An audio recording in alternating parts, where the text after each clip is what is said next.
Hi good morning. എന്തൊക്കെയുണ്ട് വിശേഷങ്ങൾ? അപ്പോൾ ഇന്നും നമ്മുടെ ഒരു നാടൻ കറിയാണ്. നിങ്ങളിപ്പോൾ ഇതെന്ത് കറിയാണെന്ന് വിചാരിക്കേണ്ട. ബീട്രൂട്ടാണോ എന്താണെന്ന് സംശയിക്കൊന്നും വേണ്ട. നമ്മുടെ ചീരയാണ്, ചീര മോരുകറി. അപ്പോൾ ചീര മോരുകറി എല്ലാവരും ഉണ്ടാക്കി നോക്കിയിട്ടില്ലെങ്കിൽ ഇതുപോലെ ഒന്ന് ട്രൈ ചെയ്ത് നോക്കിക്കോളൂ, നന്നായിട്ട് ഇഷ്ടപ്പെടും. ചീര ഉപയോഗിച്ച് പല റെസിപ്പികളും നമുക്ക് ചെയ്യാം. അതിൽ എളുപ്പത്തിൽ ഉണ്ടാക്കാൻ പറ്റുന്ന റെസിപ്പിയാണിത്. അപ്പോൾ എല്ലാവരും ട്രൈ ചെയ്യുന്നു വിശ്വസിക്കുന്നു. നമുക്ക് എങ്ങനെയാണ് നമ്മുടെ ചീര മോരുകറി ഉണ്ടാക്കുന്നതെന്ന് നോക്കാം. അപ്പോൾ നമുക്ക് നമ്മുടെ ഇൻഗ്രീഡിയൻസ് നോക്കാം. നമ്മളിപ്പോൾ ഒരു കെട്ട് ചീര, നമ്മുടെ കൈക്ക് ഒരു പിടി ചീര എടുത്തിട്ടുണ്ട്. ആ ചീരയുടെ തണ്ട് നമ്മൾ വേറെ മുറിച്ച് വെച്ചിട്ടുണ്ട്, അതുപോലെ ഇലയും വേറെ മുറിച്ച് വെച്ചിട്ടുണ്ട്. പിന്നെ ഇതിലേക്ക് വേണ്ടത് ഒരു അരക്കപ്പ് തേങ്ങ ചിരവിയത്. അരക്കപ്പിൽ കൂടുതൽ വേണ്ട കേട്ടോ, കുറച്ച് തേങ്ങ മതി നമുക്ക്. പിന്നെ ഒരു 7 ഉള്ളി എടുത്തിട്ടുണ്ട്, 3 പച്ചമുളക് എടുത്തിട്ടുണ്ട്, കറിവേപ്പില എടുത്തിട്ടുണ്ട്. ഇനി ഇതിലേക്ക് നമുക്ക് ആവശ്യമുള്ളത് തൈരാണ്. എല്ലാ മോരുകറിയിലും നമ്മൾ ചേർക്കുന്നത് തൈരാണല്ലോ. അപ്പോൾ പുളിയുള്ള തൈര് വേണം. ഒരുപാട് പുളിയുള്ള തൈരല്ല, ചെറിയ പുളിയുള്ള തൈര് എടുക്കുക. അപ്പോൾ ആദ്യം നമുക്ക് ഈ ചീരയുടെ തണ്ടും കുറച്ച് കാര്യങ്ങളും ചേർത്തൊന്ന് കുക്ക് ചെയ്യാൻ വയ്ക്കാം. അതിനുശേഷം നമുക്ക് ഇതിലേക്ക് വേണ്ട അരപ്പ് റെഡിയാക്കി എടുക്കാം. അപ്പോൾ നമുക്ക് ആദ്യം ചീരത്തണ്ട് കുക്ക് ചെയ്യാൻ വയ്ക്കാം. അപ്പോൾ നമ്മൾ നമ്മുടെ കറി ഉണ്ടാക്കാനായിട്ട് ഒരു ചട്ടി വെച്ചിട്ടുണ്ട്. ചട്ടിയിലൊക്കെയാണ് ഈ നാടൻ കറികൾ ഉണ്ടാക്കാൻ നല്ലത് കേട്ടോ. അപ്പോൾ നമുക്ക് ആദ്യം ചീരയുടെ തണ്ട് കുക്ക് ചെയ്തെടുക്കാം. ചീരയുടെ തണ്ടിന് വേവ് കൂടുതലാണ്, അതുകൊണ്ടാണ് നമ്മൾ ആദ്യം ചീരയുടെ തണ്ട് ചേർക്കുന്നത്. ഇതിലേക്ക് നമുക്ക് 1/2 ടീസ്പൂൺ മഞ്ഞൾപ്പൊടി. ഞാനിപ്പോൾ വേണ്ട പൊടികളെല്ലാം ഒരുമിച്ച് തന്നെ ചേർത്ത് കൊടുക്കുകയാണ്. 1/2 ടീസ്പൂൺ കാശ്മീരി ചില്ലി പൗഡർ. നമ്മൾ എടുത്തു വെച്ചിരിക്കുന്ന ഈ പച്ചമുളക് ഉണ്ടല്ലോ, എൻ്റെ കയ്യിലുള്ള പച്ചമുളകിന് നീളം കൂടുതലാണ്, അതുകൊണ്ട് ഞാൻ ഇതുപോലെ കട്ട് ചെയ്തിട്ട് ഒന്ന് കുറുകയും കൂടി കട്ട് ചെയ്തിട്ടാണ് ഇട്ട് കൊടുക്കുക. നിങ്ങളുടെ എരിവനുസരിച്ച് 2 or 3 പച്ചമുളക് ചേർക്കാം കേട്ടോ. മോരുകറി ആകുമ്പോൾ കുറച്ച് എരിവൊക്കെ വേണം, അപ്പോൾ ഒരു 3 പച്ചമുളക് ചേർത്താലും കുഴപ്പമില്ല. പിന്നെ നിങ്ങളുടെ കയ്യിലുള്ള പച്ചമുളകിൻ്റെ എരിവനുസരിച്ച് ഒന്ന് വ്യത്യാസം വരുത്താം. ഇനി നമുക്കിതിലേക്ക് വെള്ളം ചേർക്കാം. ഈ ചീരയുടെ തണ്ട് കുക്കാവാനും ചീര ഇല കുക്കാവാനും ആവശ്യമായിട്ടുള്ള 1 കപ്പ് വെള്ളം ഞാൻ ചേർത്തിട്ടുണ്ട്. ഇനിയിപ്പോൾ ഇതെവിടെ ഇരുന്ന് കുക്കായി വരട്ടെ. ഈ സമയത്ത് നമുക്ക് നമ്മുടെ അരപ്പ് റെഡിയാക്കി എടുക്കാം. അപ്പോൾ നമുക്ക് അരപ്പ് റെഡിയാക്കാനായിട്ട് വേണ്ടത്, നമ്മൾ എടുത്തു വെച്ചിരിക്കുന്ന ഉള്ളിയിൽ നിന്ന് ഒരു 2 ഉള്ളി ചേർക്കുക. അതുപോലെ തന്നെ നമ്മൾ എടുത്തു വെച്ചിരിക്കുന്ന തേങ്ങ ചേർക്കുക. പിന്നെ വേണ്ടത് നല്ല ജീരകം, നമ്മുടെ ക്യൂമിൻ സീഡ്സ് 1/2 ടീസ്പൂൺ. ഇത്രയും ചേർത്ത് നന്നായിട്ട് അരച്ചെടുക്കുക. കുറച്ച് വെള്ളം കൂടിയാലും കുഴപ്പമൊന്നുമില്ല. നമുക്ക് അരപ്പൊക്കെ ചേർത്ത് കഷ്ണങ്ങളിലേക്ക് പിടിച്ചു വരുമ്പോൾ വെള്ളം കൂടിപ്പോയാലും കുഴപ്പമില്ല, വെള്ളം കറക്റ്റ് ആയിക്കോളും. അപ്പോൾ ഞാൻ കുറച്ച് വെള്ളം ചേർത്തതൊന്ന് അരച്ചെടുക്കട്ടെ. ഇപ്പോൾ നമ്മൾ നമ്മുടെ അരപ്പ് ദാ ഇതുപോലെ റെഡിയാക്കി എടുത്തിട്ടുണ്ട്, നന്നായിട്ട് അരഞ്ഞു വന്നിട്ടുണ്ട്.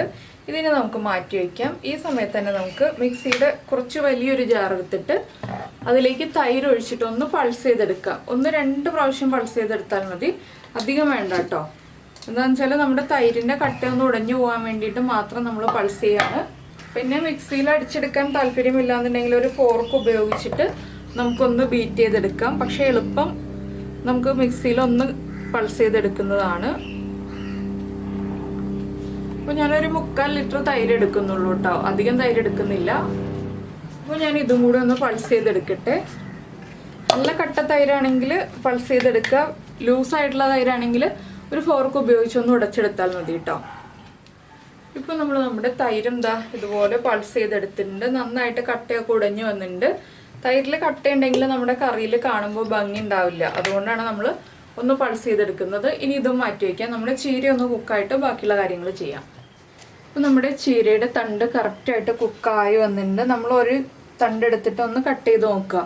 ഇതുപോലെ ഒന്ന് പ്രസ് ചെയ്ത് നോക്കിയാലും മതി. അപ്പോൾ അത് മുറിഞ്ഞ് വരുന്നുണ്ടെങ്കിൽ തണ്ട് കറക്റ്റായിട്ട് കുക്കായിട്ടുണ്ടെന്നാണ്. ഇനി നമുക്കിതിലേക്ക് നമ്മൾ കട്ട് ചെയ്ത് വെച്ചിരിക്കുന്ന ചീരയുടെ ഇല ചേർത്ത് കൊടുക്കാം. ചീരയില ചേർത്തിട്ട് നമുക്കൊന്ന് അടച്ചു വയ്ക്കാം. എന്താണെന്ന് വെച്ചാൽ ചീരയില കുക്കായി വരാനായിട്ട് ഒന്ന് അടച്ചു വയ്ക്കാം. അതിനുശേഷം ഒരു 2 മിനിറ്റ് കഴിയുമ്പോൾ നമുക്ക് ഇളക്കി കൊടുക്കാം. അപ്പോൾ നമ്മൾ ചീരയില ചേർത്തിട്ട് അടച്ചു വെച്ചിട്ട് ഒരു 3-4 മിനിറ്റ് ആയിട്ടുണ്ട്. ചീരയിലൊക്കെ നന്നായിട്ട് കുക്കായി വന്നിട്ടുണ്ട്. നമുക്കിനി ഇതിലേക്ക് അരപ്പ് ചേർത്ത് കൊടുക്കാം. അരപ്പ് കുറച്ച് വെള്ളത്തോടു കൂടി ചേർക്കണം എന്ന് പറഞ്ഞാൽ എന്താണെന്ന് വെച്ചാൽ നമുക്ക് ഗ്രേവി ഉണ്ടാകുന്നത് ഈ അരപ്പിൽ നിന്നാണ്. നമ്മൾ തൈരിലേക്ക് അധികം വെള്ളം ചേർക്കില്ലല്ലോ ഇനി, അതുകൊണ്ട് അരപ്പിന് അതനുസരിച്ച് വെള്ളം ചേർത്ത് കൊടുക്കുക. ഇനി അരപ്പൊന്ന് നന്നായിട്ട് കുക്കായി വരുന്നത് വരെ ഒരു 2 മിനിറ്റ് ഒന്ന് ഇളക്കി കൊടുത്ത് തിളപ്പിച്ചെടുക്കുക. ചെറുതായിട്ട് ബബിൾസ് വരാനേ പാടുള്ളൂ, നന്നായിട്ട് ബബിൾസ് വരരുത്. നമ്മളൊന്ന് അരപ്പ് കുക്ക് ചെയ്തെടുക്കണം. അപ്പോൾ ഇപ്പോൾ ഉപ്പ് കുറവാണെങ്കിൽ ഉപ്പ് ചേർത്ത് കൊടുക്കാം. അതുപോലെ തന്നെ എരിവ് കുറവാണെങ്കിൽ 1-2 പച്ചമുളക് ചേർത്ത് കൊടുക്കാം. അതൊക്കെ നിങ്ങളുടെ ഇഷ്ടത്തിനനുസരിച്ച് വ്യത്യാസം വരുത്താം കേട്ടോ. ഉപ്പിൻ്റെ എരിവിൻ്റെ അളവൊക്കെ നമ്മൾ കറക്റ്റ് ചെയ്യണം. ഇനി ഇതൊന്ന് ആവി വരട്ടെ, നന്നായിട്ട് ഒരു 2 മിനിറ്റ് ഒന്ന് കുക്കായി വരട്ടെ. ആ ഉള്ളിയുടെയും ജീരകത്തിൻ്റെ ഒക്കെ റോസ്റ്റ് ടേസ്റ്റ് ഒന്ന് മാറി വന്നിട്ട് നമുക്ക് നമ്മുടെ തൈര് ചേർത്ത് കൊടുക്കാം. അപ്പോൾ നമ്മുടെ കറി ഇതാ ഒന്ന് ബബിൾസൊക്കെ വന്ന് തുടങ്ങുന്നുണ്ട്. ഞാൻ ഫ്ലെയിം ഓഫ് ചെയ്യാണ്. ഇതിലേക്ക് ഇനി നമുക്ക് തൈര് ചേർത്ത് കൊടുക്കാം. അപ്പോൾ ഫ്ലെയിം ഓഫ് ചെയ്തിട്ട് ചേർക്കാം കേട്ടോ. എന്താണെന്ന് വെച്ചാൽ തൈര് പിരിഞ്ഞു പോകാതിരിക്കാനാണ് നമ്മൾ ഫ്ലെയിം ഓഫ് ചെയ്തിട്ട് ചേർക്കുന്നത്. തൈര് ചേർത്ത് നന്നായിട്ടൊന്ന് ഇളക്കി മിക്സ് ചെയ്തെടുക്കുക.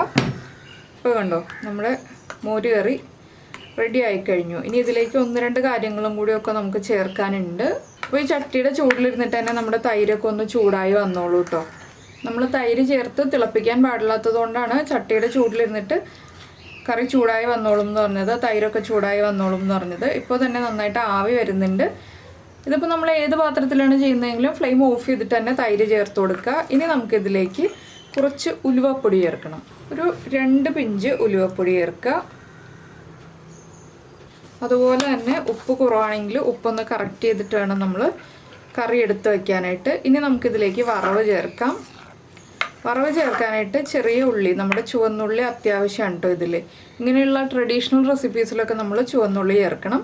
അപ്പോൾ നിങ്ങൾക്ക് ഈ ഒരു കറി പച്ചച്ചീരയിലും ചെയ്യാം, ചുവപ്പ് ചീരയിലും ചെയ്യാം കേട്ടോ.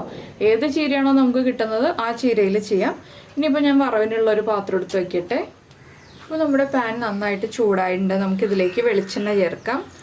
വെളിച്ചെണ്ണയിൽ തന്നെ വറവിടണം നാടൻ കറികൾ, ഇതെപ്പോഴും പറയാറുള്ളതാണ്. ഇനിയിപ്പോൾ വെളിച്ചെണ്ണ ഒന്ന് ചൂടായി വരട്ടെ. നമുക്ക് ഈ വെളിച്ചെണ്ണയിലേക്ക് കടുക് ചേർത്ത് കൊടുക്കാം. ഒരു ടീസ്പൂൺ കടുക് ചേർത്തിട്ടുണ്ട്.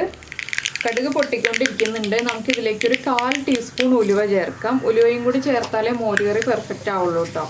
ഉലുവ പൊടിയും ചേർക്കണം, നമ്മൾ ഉലുവയും ചേർക്കണം. ഇനി നമുക്കിതിലേക്ക് നമ്മൾ എടുത്ത് വെച്ചിരുന്ന ഉള്ളി ഉണ്ടല്ലോ, ഉള്ളി ഞാൻ റൗണ്ടിൽ കട്ട് ചെയ്ത് വെച്ചിട്ടുണ്ട്. ഇതൊന്ന് ബ്രൗൺ ഷെയ്ഡായി വരുന്നത് വരെ ഇളക്കി കൊടുക്കാം. അല്ലാതെ ഡാർക്ക് ബ്രൗൺ ആവരുത്. എല്ലാ റെസിപ്പിയിലും പറയുന്ന പോലെ തന്നെ ലൈറ്റായിട്ടൊന്ന് ബ്രൗൺ ഷെയ്ഡ് ആകുമ്പോൾ നമുക്ക് ബാക്കിയുള്ള കാര്യങ്ങൾ ആഡ് ചെയ്ത് കൊടുക്കാം. അപ്പോൾ നമ്മുടെ മോര് കറി ഒന്ന് ടേസ്റ്റ് ചെയ്ത് നോക്കാം. തൈരിന് പുളി കൂടുതലാണെങ്കിൽ കുറച്ച് പഞ്ചസാര ചേർക്കാം കേട്ടോ. അത് നമ്മുടെ കയ്യിലുള്ള തൈരിനനുസരിച്ച് പഞ്ചസാര ചേർക്കണോ വേണ്ടയോ എന്നുള്ളത് തീരുമാനിക്കാം. നിങ്ങൾക്ക് പുളിയൊക്കെ ഇഷ്ടമുള്ള ആളുകളാണ്, അപ്പോൾ ചെറിയ പുളി കുഴപ്പമില്ല എന്നുണ്ടെങ്കിൽ നമുക്ക് പഞ്ചസാര ചേർക്കേണ്ട. നല്ല പുളിയുള്ള തൈരാണ് നമുക്ക് കിട്ടിയിട്ടുള്ളതെന്നുണ്ടെങ്കിൽ കുറച്ച് പഞ്ചസാര ചേർത്ത് കൊടുക്കുക. അപ്പോഴാണ് നമ്മുടെ ആ കറിയുടെ പുളി ഒക്കെ ഒന്ന് ബാലൻസ് ആവുന്നത്. അപ്പോൾ നമ്മുടെ ഉള്ളിയുടെ കളറൊക്കെ ഒന്ന് ചേഞ്ചായി തുടങ്ങുന്നുണ്ട്. നമുക്കിതിലേക്ക് ഒരു 2 വറ്റൽമുളക് കട്ട് ചെയ്ത് ചേർക്കാം. അതുപോലെ തന്നെ കുറച്ച് കറിവേപ്പിലയും ചേർക്കാം.